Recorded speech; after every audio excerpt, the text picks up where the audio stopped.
అరే లంచా కూడా కానీ నా కూతురు మాట్లాడేది పేపర్ కంచి ఇప్పుడు వస్తున్నాయిరా.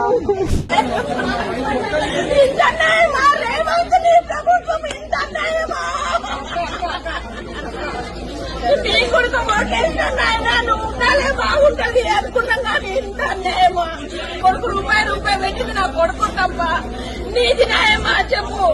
అవును రెండుకున్న వాళ్ళకు టైం ఇయ్యా, సొంతం కట్టుకున్న వాళ్ళకు టైం ఇయ్యకు.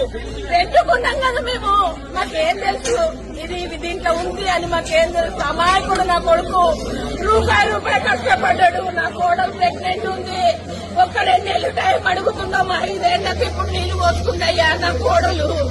అరే లంచా కూడా కానీ నా కూతురు మాట్లాడేది పేపర్ కంచి ఇప్పుడు వస్తున్నాయిరా. ఒక్కటి పనికి రాకుండా చేశాడు తెలుసా, నాకు అసలు కూతురే రాకుండా కనీసం సామాన్యంగా పనికి వస్తుంది కదా, సామాన్ కోసం మనం మాట్లాడుతున్నాం కదా. ప్రెగ్నెంట్ మీరు ఏం కాపాడతారు? మీరు ఏం రాష్ట్రం మీది? కాపాడడం కోసం చేస్తున్నారని అంటున్నారు. ఇదే ప్రజల క్షేమం కోరేటోళ్ళు ఇట్లా మమ్మల్ని ఇట్లా తగలబెట్టేది. ఒకరోజు ఎప్పటికైనా సచ్చేదే, ఎప్పటికైనా సచ్చేదే. ఒకరోజు తగలబెట్టేది నన్ను. ఈ కొట్లాటలు ఈ కొట్టలు ఇవన్నీ చేయకండి, ఒకరోజు తగలబెట్టేయండి. ప్రాణం మీద నాకు ఆశ లేదు, ఎప్పటికైనా సచ్చేదే. ఇంకేం చూస్తాము?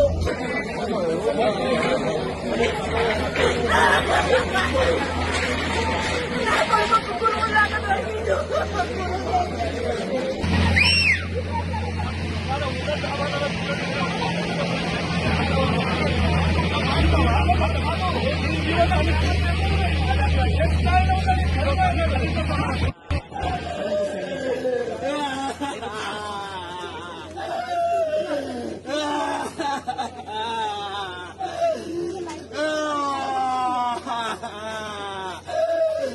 అలా చేయని ఎవరు చెప్పారు?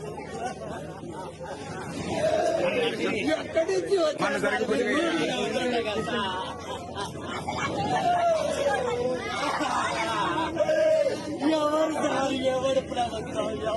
చేస్తాడు.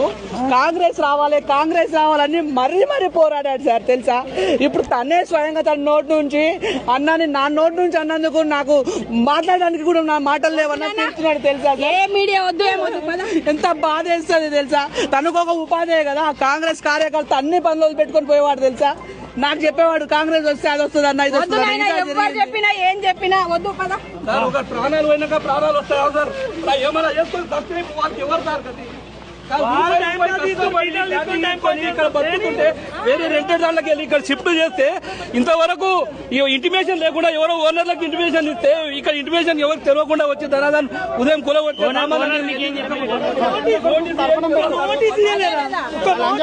నువ్వులు పెట్టు.